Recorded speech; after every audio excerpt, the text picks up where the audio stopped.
The East Baton Rouge Parish Library believes that a thriving business community is good for us all.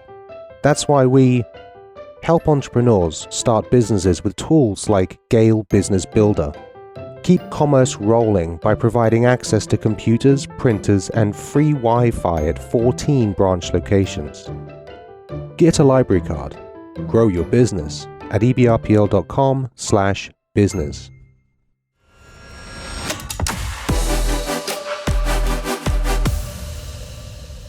Good morning and welcome to Strictly Business.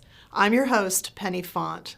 This webcast features conversations with Louisiana's most influential CEOs, entrepreneurs, and community leaders, with the goal of providing insights, ideas, and inspiration to help you and your business grow. We want to keep Strictly Business as interactive as possible, so for those joining us live, here's an icebreaker question for you. Submit your vote in the comments, and the results will be posted at the end of the webcast. Strictly Business is brought to you by the East Baton Rouge Parish Library. Without their support, this project would not be possible. Is your company ready for a crisis? That's what we're going to explore this month with Ann Edelman. She's a longtime crisis communications expert and award-winning campaign strategist. Clients regularly seek her expertise when responding to challenging news scenarios like workplace accidents, government regulatory violations, wrongdoing by company executives, homicide and criminal cases, and high-profile litigation. Her crisis communications experience includes working with an NFL franchise and NBC's canceled Miss USA pageant coverage.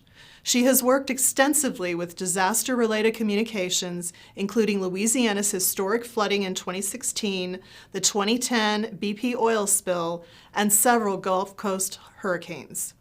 Over the past 35 years, she has accumulated an extraordinarily diverse client resume involving virtually every aspect of paid and earned media. Her experience includes both sides of the media desk. She spent several years as operations manager for a top-rated news talk radio station and knows the news media's needs and expectations firsthand. She has serviced clients in legal, tourism, hospitality, healthcare, quick service restaurants, insurance, banking, oil and gas, and hospice care. Her industry honors include national promotion awards for Pepsi-Cola USA and multiple Telly Awards. Ann, welcome and thank you so much for being with us. Thank you so much for having me as a guest today, Penny. I'm thrilled to be here. Let's start with this. Tell us about your role in crisis communications for Zender. In general, what role do external advisors, such as PR firms, play in supporting organizations during a crisis? And how do you choose the right partners? I had crisis communications and public relations for Zender. So we work with a host of companies in a broad array of industries with, helping develop strategic and custom public relations plans and executions, along with having a specialty in crisis communication. And that's when we go in and work with a company to really protect their brand before a crisis happens, to help prevent a crisis, to mitigate during one, and then to help recover after. So crisis can be a very charged word. So Zender takes a broad definition of the term. So a company CEO may be departing, new leadership coming in, a business may be buying a competitor or have new legislation that impacts their business, or a rogue employee. So the way Zender defines crisis is really any time a company has an issue of note, if they are going through some type of evolutionary time of change, and if they have a full-blown crisis. In general, what crisis communication firms can do is they're going to bring specialized training to understand potential scenarios and impacts, reputationally, to sales, to retention, to recruitment. And also they're going to help answer the really fundamental hard questions, which are, do we speak? Do we not speak? If we speak, what do we say? The other things that a crisis communication firm can do is bring an outsider's perspective. What you want to do during a crisis is prevent the very real phenomenon of groupthink. which happens at all companies at some level, but it can be amplified during crisis, where a team member may be hesitant to speak up or feel like they're going counter to the majority opinion or just second guessing themselves. So having an outsider come in to generally facilitates more open conversations, and the broadening of perspectives generally helps prevent serious mishaps in crisis. When you're looking to hire a crisis communication firm, it's really both sides of the equation are looking for the same thing, which is a philosophical compatibility. Crisis is no time for a spin doctor approach. You want to be working with a company who's going to treat your brand, your customers, the public, and the media with the utmost respect. So it's hiring a firm that you have 100% trust in, because the best outcomes are going to happen when they become an extension of your team. And then finally, it's so important, if you do decide that you want to bring a crisis communication firm in, do it as early as possible where they can affect the most change. That's great information. How does crisis communication differ from traditional communication strategies, and what unique challenges does it present? Generally, a company can execute traditional communications at their own pace, but crisis can be unexpected, it can be explosive, and very time sensitive. So the single most important thing a company can do is accept a mindset on how to handle crisis. And the mindset is, a crisis is a terrible thing to waste. It's going to happen anyway in the life of a company many times. And so it's looking for those opportunities. A crisis a company can connect with their audiences in a way during a crisis they simply can't do during quote unquote regular times. A crisis gives a company a chance to prove their brand promise, to prove their mission statement. So when you see a company look at a crisis as threat, then they're going to immediately go into damage control mode. And we see this play out in the media all the time.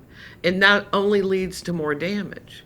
But if you can look at a crisis, there's always going to be silver linings to your brand, and approach it, then every decision you make is very different when you approach from opportunity versus looking at it as a threat in damage control. I love the way you look at that, the way you explain that. Can you outline the key components of an effective crisis communication plan, from initial response to long-term recovery? Absolutely. It's first, it's the mindset again that, you're treating it as an opportunity. You want to be prepared. You could probably anticipate 60% of the crises that are going to happen to your particular business.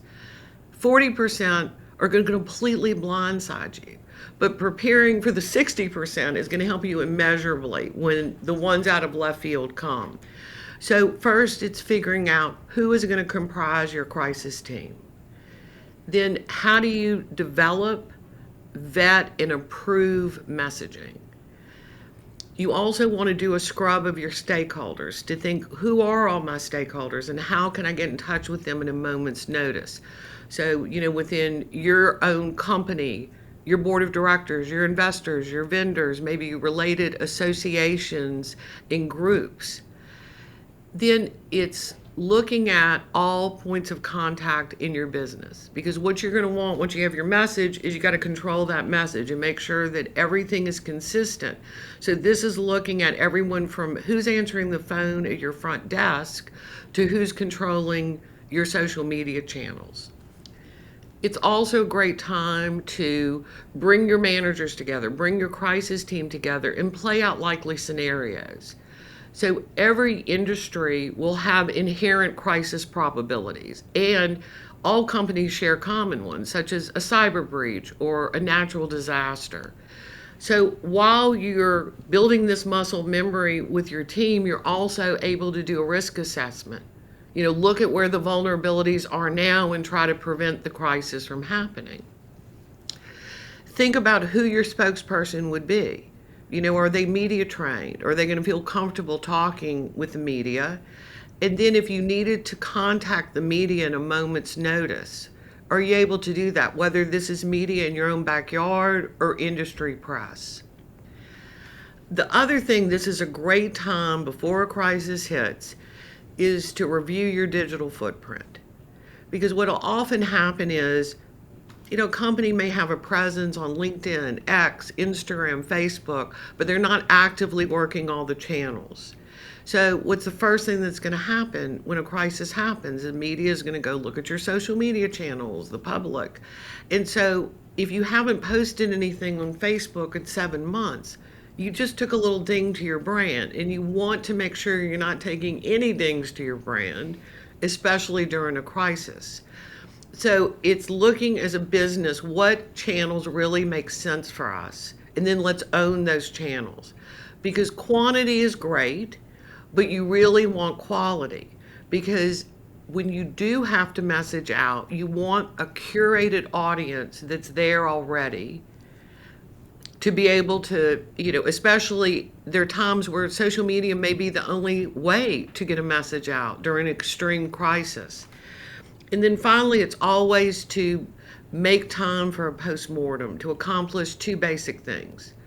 The first would be, what was the impact to the brand? What is the damage? How do we need to recover? And then second is, how do we do as a team? What worked? What processes will we tweak?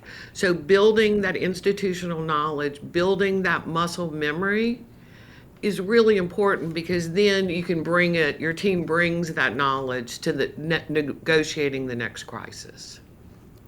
You just gave us a great handbook there. Thank you. Thanks. Can you share some examples of successful crisis communications campaigns that effectively managed public perception and minimized reputational damage? Some that, applied those steps that you were talking about. And on the flip side, can you share examples of crisis communication mistakes or missteps, and what lessons can be learned from those? The gold standard of crisis communication happened with the Tylenol murders in 1982. So people tragically were dying all over the Chicago area from cyanide poisoning, and America was terrified. It was determined that someone was going into stores and buying bottles of Tylenol, lacing the capsules with cyanide, and then returning them to the store shelves. So Johnson & Johnson, who was the parent company of Tylenol, put together their first ever crisis response team, and they made the most brilliant decision. They decided they had 2 goals, and the first goal, the primary one, was to live up to their brand promise, which was to protect the health and safety of the American public. And the second goal was to save the Tylenol brand. So it was a classic example of opportunity versus damage control.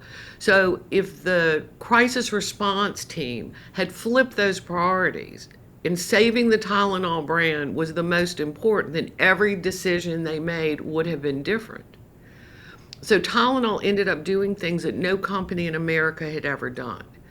They initiated the first ever nationwide product recall at a staggering cost, $100 million, to recall and destroy 31 million bottles of Tylenol. They mobilized a grassroots force of thousands of reps to visit every clinic, doctor's office, pharmacy, hospital in America and explain the recall, and then also how Tylenol was going to be reintroduced. They held regular press conferences. They had a 24/7 hotline for journalists to get up-to-the-date information. And when Johnson & Johnson reintroduced Tylenol, it was the first package in America to have tamper-resistant packaging. So Tylenol went from a victim to the leader. At every step, Johnson & Johnson put the consumer first. And when faced with an existential crisis, Tylenol was able to transform a terrible, tragic, sad, complex situation and literally turn them into a hero of American consumerism. They could have never, through day-to-day communications or advertising, ever be able to have that emotional connection and trust that they built with their consumer.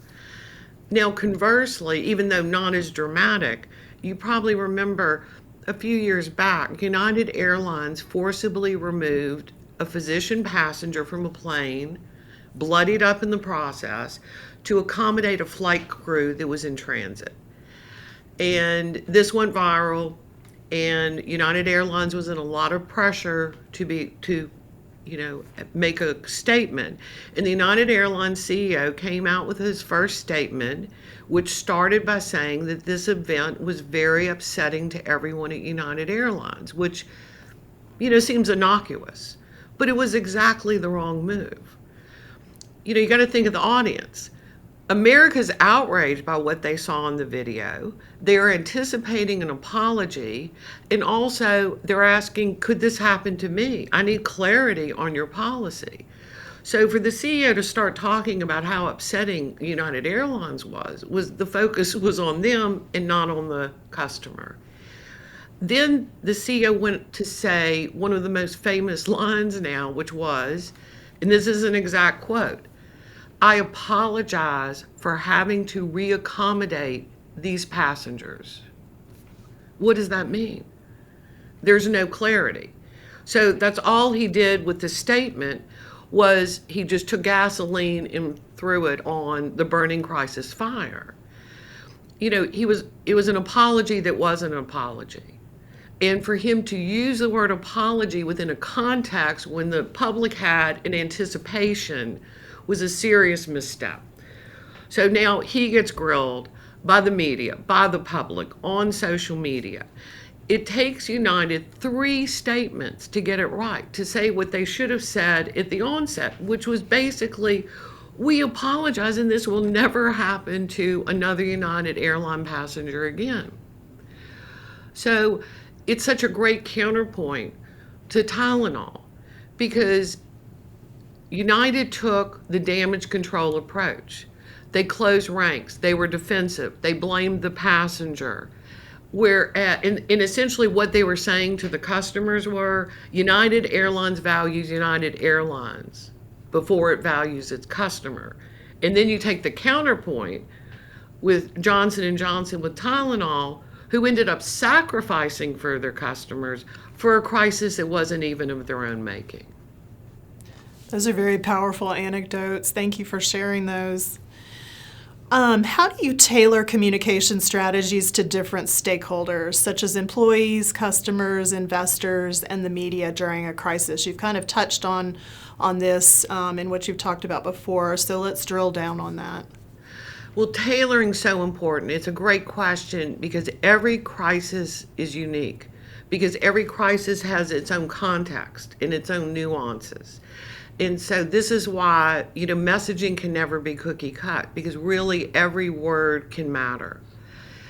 One of the things that's really important when you're looking at tailoring is when we talk about the stakeholders, and then you think about, okay, well, I have all my stakeholders, I know how to contact them, but what's the waterfall? What's the cascade?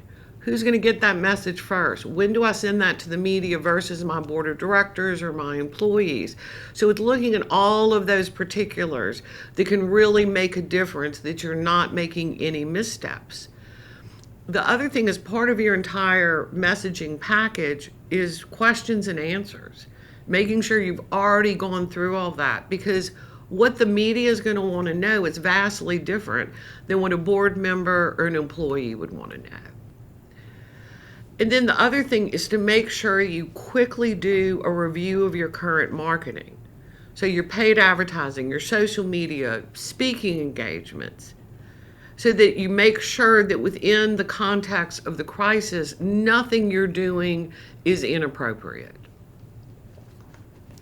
That's a very good point. I'm sure a lot of people don't think about that last one. How do you address misinformation and rumors that may spread rapidly during a crisis, and what strategies can be employed to combat them? This again is a great question. 24/7 news, social media impacts, and why it's important that you're identifying those stakeholders early and those means to contact them, because gossip is going to flourish in an information vacuum. So once again, it's opportunity. Does your company have the opportunity to be the credible, accurate, timely voice of communicating information? If a company says something that's inaccurate or off target or considered insensitive, and you have to, veer to correct the information, then you've lost control, because you're extending the life of the crisis right there, and trying to put the genie in the bottle with social media is quite the lift. So really what you want to build in those smart strategies to prevent that misinformation from the onset. And then realize that while you're doing this, you are building trust within that stakeholder audience. So you're really accomplishing two major goals to be able to successfully mitigate the crisis by preventing the misinformation.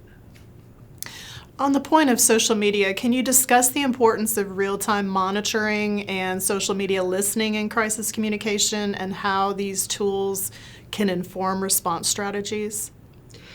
It's interesting because there are crises that companies have seen coming from a social media comment or a post that can kind of give you a clue. So just as you're saying, doing consistent monitoring throughout traditional media and social media is so incredibly important. Your company, your leadership, your competitors, and also, as you're keeping up with industry news, when you're keeping up with just general news, it's so important to start thinking about that through a crisis mindset. How could that affect our company? And it's thinking about, too, every crisis has its own stages, its own momentum. And so being able to get that rich information back from social media, website traffic, indicators like that, may help you inform to make a decision or just reinforce what you already see going on. So it's really great to be able to have that, and just to be able to see what's the intensity of coverage. Is it waning or is it gaining? I like the crisis mindset that you talk about. You're always thinking ahead to try to even prevent one from happening. I like that. How do you handle communication when faced with legal constraints or ongoing investigations during a crisis? Legal constraints can be challenging, but a company never wants to say no comment. And they always want to return a member of the media's call, because even if you can't talk to the media at that moment about what they want to discuss, you want to keep the doors of that relationship open. The good news is, the public and the media are, because of just the very nature of the legal system, are used to information blackouts. But you still need an overarching strategy, because there are going to be times where you are going to have to speak. And also, it's thinking about, there are times when you are going to be messaging without using words. So for instance, your company's involved in a lawsuit. Company leadership is going to be at the courthouse. Media will be at the courthouse. So even though you're not speaking, the optics of walking in and out of the courtroom. So all of a sudden it's so important. What are you wearing? Are you wearing sunglasses or not? What's your demeanor? Should you be smiling or not? What happens if a member of the media asks for a statement? Even though they know you can't speak, how are you going to be prepared for that? And this also brings up a really important part, just as far as, who should be part of your crisis team. And you always need legal counsel involved at some level. I mean, obviously, if the crisis is inherently legally based, and they're going to be a core member of the team, but any piece of messaging that you send out, you always want that legal counsel to be part of that vetting process. Again, the whole thing is you want to prevent any missteps from happening as you're trying to mitigate. That's a great point. Can you provide insight into the decision-making process behind when and how to communicate updates during a crisis, obviously balancing the need for timely information with accuracy? Well, along with the mindset of looking at crisis as opportunity, this is the second most, this is, goes hand in hand. This is such an important tenet of crisis communication. And it's based on that old adage, what does the mother of the groom do at the wedding? She shuts up and wears beige. And this is what you want to do as a company. You want to choose when you can wear beige. So the best scenario is a crisis hits, you develop messaging, you deploy the messaging, it resonates, it's on target, and then you go beige. You're not forced to make any other statement until you're ready to make a statement, if that's even warranted at all. So if a company says something inaccurate or insensitive, or a host of different things they could say, where you have to come back like United Airlines did and correct it and continuing on with the messaging, that's all you've done is you've lost the narrative. You've prolonged the crisis yourself. You have not chosen when you can wear beige. And the whole point is that you want to either eliminate the crisis before it happens, or you want to close out in that crisis and not make it worse. So we're just remembering that this is part of the art and science of crisis, is when to speak, when not to speak, but you're always achieving that you want to be able to enter that period where you can control when to wear beige. I love that. How do you evaluate effectiveness of crisis communication strategies, and what metrics or indicators do you use to measure success? Well, we're lucky because we're living in a time where we have a lot of rich statistics that can help guide us. So generally, you're looking at just the big picture. Is it gaining or waning? Or the inquiries or the comments, all of this, what is the intensity? But particularly in social media, it's really fantastic because you can, if you have two-way communication, then you can see what are the comments, what are the sentiment of the comments, what the volume of the comments. Also, for your website, when you think of, if you know what normative behavior is, how many average visitors am I getting a day to my site? What's the time spent on my site? What pages are being visited? And then be able to see during the crisis what that comparison is. Is it all of this is giving you good information? Also, companies, a lot of companies now will have visitor identification software. So you're literally getting a report every day saying exactly which companies are coming, where are they going, how long they're spending. So again, it's giving you really important information. Sometimes metrics alone aren't going to necessarily, direct, but it sure can help reinforce. It can sure help show you if the crisis is winding down or if it's gearing up. And also it's great to be able to see your core messaging that you've developed, the strategic messaging. Has the press used this? Are they using this? Is you seeing the same kind of messaging resonating? And so all of this monitoring, all of the potential metrics that you can get are really going to help you, again, either make or to reinforce the decisions. Absolutely. So as we wrap up, talk to us about how the landscape of crisis communication has evolved over the past decade or so, and what emerging trends do you see shaping its future? Well, when you look at, the viral acceleration, of social media, misinformation, AI, looking at a headlines or a post and making a much broader judgment. We're living in very unprecedented times. And also, politics, geopolitics, technology, the cultural zeitgeist are affecting companies in ways that would have been unheard of a decade ago. The other trend is that unfortunately there are many places where traditional media is shrinking. And so, instead of looking at that like, well, there's less chance we're going to get covered, it really it doesn't work that way, because you still have your stakeholders, you still have social media, and you have citizen journalists who all have a TV camera in their own hands. So again, it's a very dangerous, complex landscape for companies to negotiate and to be concerned about things, again, they wouldn't have been a decade ago.